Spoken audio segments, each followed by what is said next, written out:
Led Chiropractic, and this week we are bringing to you Wednesday Wellness live in both Facebook and YouTube. I think. We'll see if this new software works. I am my own editor, and I am the worst editor.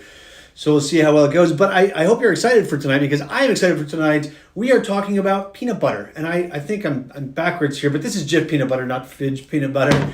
And we're talking about peanut butter in general, but this is going to be the first product that we talk about. But the great debate has raged on, I think, for a long time over whether peanut butter is a health food or a junk food. Is this something that we are supposed to be eating or not supposed to be eating?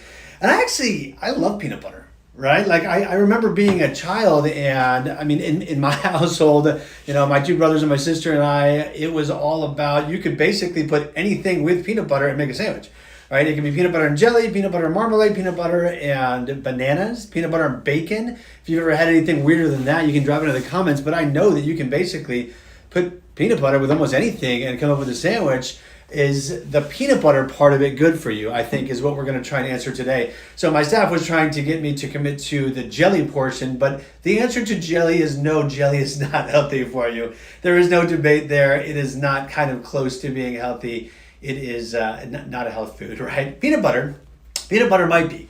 Right, so let's talk about this just a little bit here. So we talked about eggs and how eggs have gone through their kind of ebb and flow of, is this a health food or not? We talked about coffee. Is coffee good for you? Is coffee not good for you? But peanut butter is a weird one, right? So peanut butter is by trade definition at least 90% peanuts, right? So the first thing that we need to kind of figure out is, are peanuts good for you? Are peanuts considered a health food? Because that's 90% of what's in the jar. And we'll go over the other 10% here in just a minute, because there is some detail there. But are the 90% peanuts good for you? Are those things worth eating, right? So what are some of the health benefits of peanuts, right? Is peanuts a health food? That's where we're going to start. And it turns out that a 2021 study found that increasing daily nut intake by 5 grams lowered overall risk for cancer by 3%, pancreatic and colon cancer specifically by 6 and 25% respectively, and then lowered overall cancer mortality by 4%. Now, I understand that peanuts are a legume, but they were added into that study. And so I think it's worth noting that adding peanuts and nuts in general to your diet is good for you, right? If it reduces cancer, I would say that goes into the health category.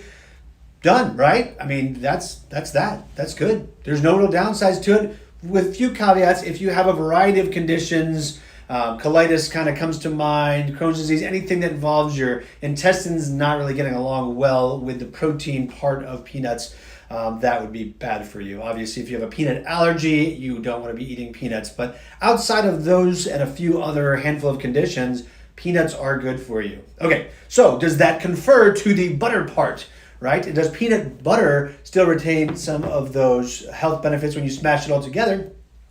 Well, one serving is 2 tablespoons, if you look at most of these different peanut butters that we're going to talk about here today. And it's got 190 calories, 16 grams of fat, 7 grams of carbohydrates, 8 grams of protein. These numbers mean nothing to you, really. But peanuts have a higher protein content than almost every other nut. That's important, right? Protein is good for us. We're all trying to keep high levels of protein. Protein helps to build strong bones, variety of other connective tissues. It's good for your brain. Peanuts also have 11% of our daily fiber, which is good for gut health. It's got zinc, it's got phosphorus, both good for nerves, muscles, bones. As a chiropractor, I like things that have these different minerals in them because it's good for bones, good for joints. But my favorite part about peanut butter, and there's a variety of research that speaks to this, is satiety, right? Satiety is Satiety, right, is the word for a feeling of fullness that you get when you eat certain things. And peanut butter, it turns out, is great at fulfilling this need. So it's got this satisfying type ratio of proteins, fats, and carbohydrates to it, which makes you feel full, which leads to less snacking, which leads to smaller meals, right? That's fantastic. That's huge. That means a lot, actually, when you think about it, is if you can have a snack that then keeps you full without having another snack, you've actually saved calories. Even though 190 calories seems kind of high, if that ratio prevents you from having other calories, it's a win, right? So satiety, satiety, however you want to pronounce it, is good for you, and peanut butter has that in mass. So the problem with peanut butter is what's added besides the peanuts, right? So we have another 10% of the peanut butter, which is the buttered part, right? It's not peanuts. And I think it gets a little bit tricky here, and this is where people get a little bit put off, right? So they think that a mass-produced peanut butter like Jif, which actually, peanut butters across the board don't have one of the nastiest things that we used to have in our diets up until 2015, which are these partially hydrogenated oils. Does anybody remember the trans fat debacle that happened? Well, that showed that when you were eating these trans fats, it was actually causing scarring in your arteries that then caused the rates of cardiovascular events to go up. These were no good for us, and in 2015, the FDA intervened and said, these are no good for us, let's not do these anymore, which was fantastic. So now you don't find those in any peanut butters. There's no partially hydrogenated oils. There's some oils, right? There are some oils, and I think one of these products I'll show you here in just a minute, but they're not the really bad kind, right? These are not the kinds of oils that are going to cause you to have cardiovascular events, right?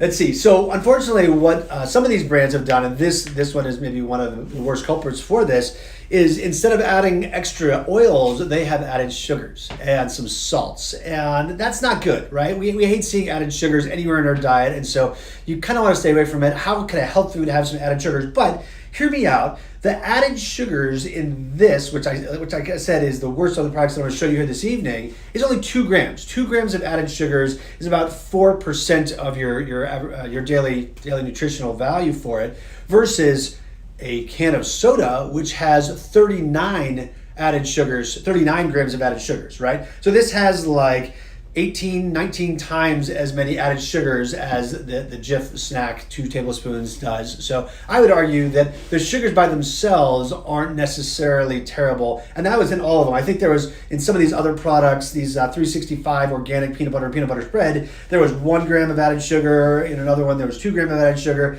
I mean, it's minute. It's a very small amount. I don't think it's anything for you to get overly upset about. It is, in the grand scheme of things, a very small amount of added sugars. One of the other things that I came across when I was looking for peanut butters to kind of show you, and there's a lot of them out there, but if you looked across them, you'd find very similar ratios, almost exactly the same calories, the same fat and protein ratios. I mean, everything is very similar, so I wouldn't worry too much about it. But one of the things I came across was very interesting here. So there's the organic creamy peanut butter, and then there's the organic creamy peanut butter spread.